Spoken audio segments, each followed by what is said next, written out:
नमस्कार, आप सभी का स्कोर प्लस पर स्वागत है। साथी आज हम लोग विशेष मुद्दा के लिए आपके बीच लाइव हैं।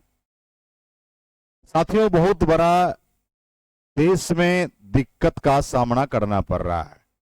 इस देश की ऐसी सिस्टम हो गई है कि आजादी से पहले भी ऐसे सिस्टम नहीं थी। इस बात को कहीं भी अनुचित नहीं होगा बोलने में। साथियों, आप देख रहे होंगे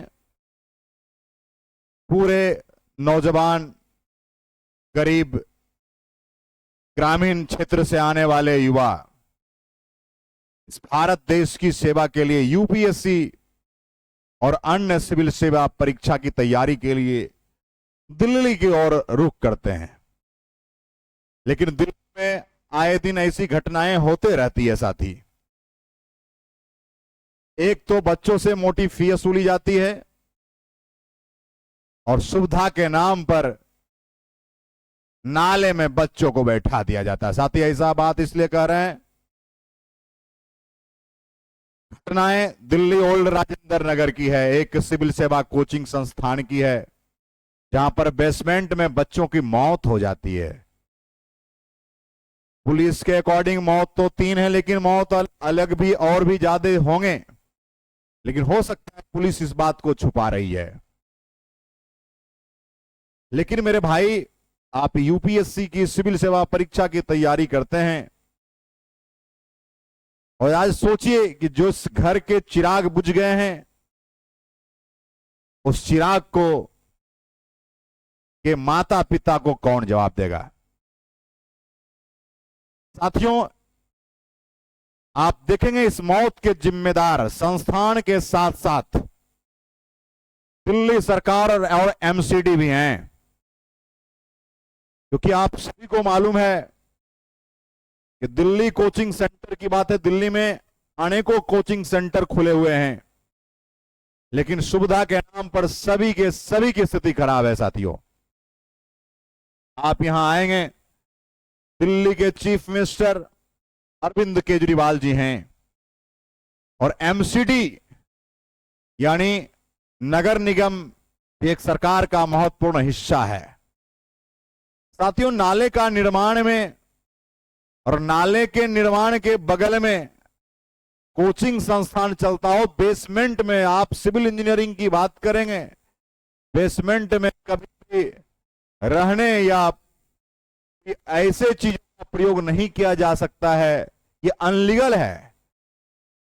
और यहां पर ऐसी धड़ल्ले से पटना में भी हो रही है, दिल्ली में भी हो रही है, लखनऊ में भी हो रही है। साथियों, ये जो आज दिल्ली की घटना, हो सकता है कि अगले बार दूसरे शहर में हो। साथी, होता क्या, जब कोई घटना होती है तो सरकार की नींद खड़ा हो जाती है, सरकार की नींद खड़ा हो जाती है। और इस बात को समझने की कोशिश करिएगा साथी, जब सरकार की नींद खड़ा हो जाएगी, लेकिन जब यही मामला खत्म हो जाता है, सरकार फिर से गौण हो जाती है। साथियों, यदि बात करेंगे, राव आईएएस स्टडी सर्किल है, वहीं की यह घटना है। साथियों,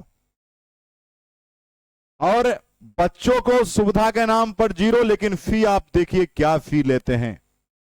साथियों, 1,75,500 ऑफलाइन की इनकी फी है प्रीलिम्स और मेंस के लिए, और 95,500 लाइव ऑनलाइन क्लासेस की फी है। ऑप्शनल सब्जेक्ट के अलग से फी है 55,500 और 45,500 रुपया आपका ऑनलाइन में फी है।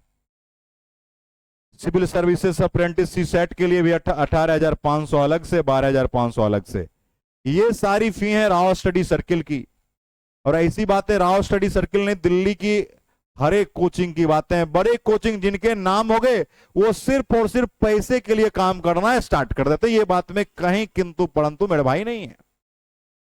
आप यहां आएंगे, जब मामला बिगड़ गया, बच्चे आंदोलन पर ओल्ड राजेंद्र नगर को पूरे तरीके से जाम कर दिया, क्योंकि संपूर्ण भारत देश के बच्चे वहां पहुंचते हैं सिविल सेवा परीक्षा की तैयारी के लिए, जो कि देश की नंबर 1 पोजीशन है। हर मां बाप ने सपना देखा है, लेकिन उन मां बाप का अब क्या होगा जिनके बच्चे की निर्मम तरीके से मौत हो गई। साथियों, इस बात को समझिए, राव वाले ने ये बोला है कि हम बच्चे के साथ हैं, लेकिन किसी भी तरह की आर्थिक मदद की बात नहीं की, किसी भी तरह की संरक्षण की बात नहीं की। सिर्फ उन्होंने कहा कि हम कॉपरेशन करने के लिए हमेशा तैयार हैं और इन्वेस्टिगेशन में सहयोग करेंगे। लेकिन मेरे भाई सवाल उठता है, आप एक पढ़े लिखे लोग हैं और पढ़ने लिखने के बाद भी अगर ये समस्याएं हैं तो चिंता का विषय है साथी।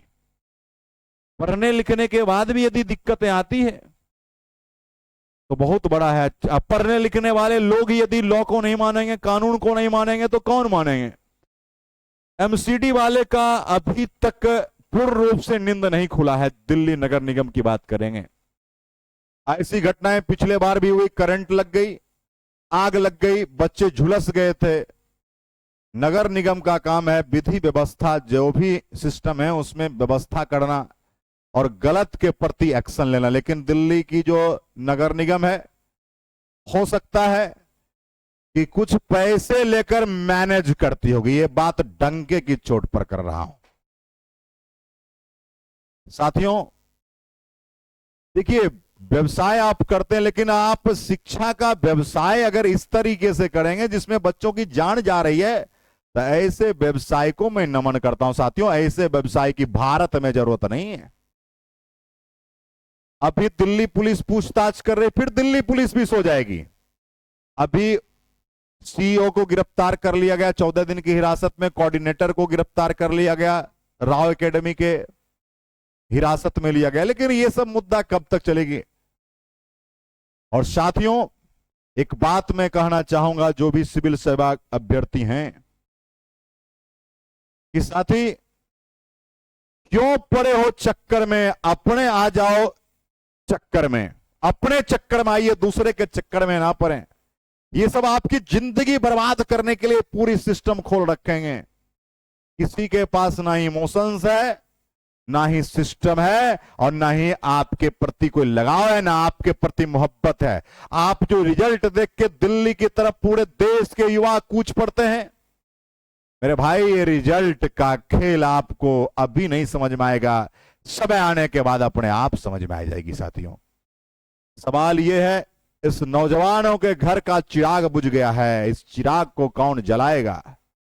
हम भारत के यशस्वी प्रधानमंत्री और दिल्ली के मुख्यमंत्री जी से हमें आग्रह करूंगा, इस बच्चों के प्रति न्याय करें और ऐसी घटनाएं देश में दोबारा ना हो, इसके लिए कानून लाया जाए। और मैं आप सभी से कहता हूं, पटना में भी ऐसे कोचिंग संस्थान और लाइब्रेरियां और सिस्टम चल रही हैं, उसके खिलाफ यदि आप खड़ा नहीं होगे तो आपके भी बच्चे कल ऐसे सिस्टम में आ जाएंगे, तब रोना रोने से कुछ नहीं होगा मेरे भाई। तो सोचने समझने की आप सबों को जरूरत है, क्रांतिकारी तरीके से आप लोगों को जरूरत है, ईमानदारी शिद्दत से साथियों, इस गलत के खिलाफ आवाज उठाने के लिए। अरे निकलो घर मकानों से, जंग लड़ो बेईमानों से।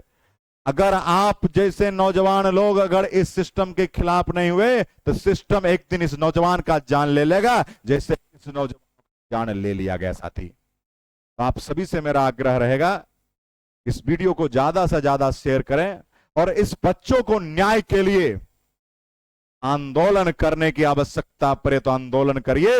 इस सिस्टम के खिलाफ यदि खड़ा होने के लिए आंदोलन करे तो ये भारत देश है, यहां सत्याग्रह भी होना है और पूरा सिस्टम भी बदलेगा। इस बात को ख्याल रखने की आवश्यकता है साथियों। हम इस परिवार के साथ हैं, इनके आत्मा के शांति के लिए सत सत इनको नमन, और इनके माता पिता को, इनके भाई बहनों को, इनके परिवार वालों को दृढ़ इच्छा शक्ति दीजिए कि क्रांतिकारी तरीके से जीवन को आगे बढ़ा पाए। और लेकिन ऐसे किसी परिवार के बच्चों के साथ ना हो, इसके लिए आप सभी लोगों को कदम उठाने की जरूरत है। जय हिंद।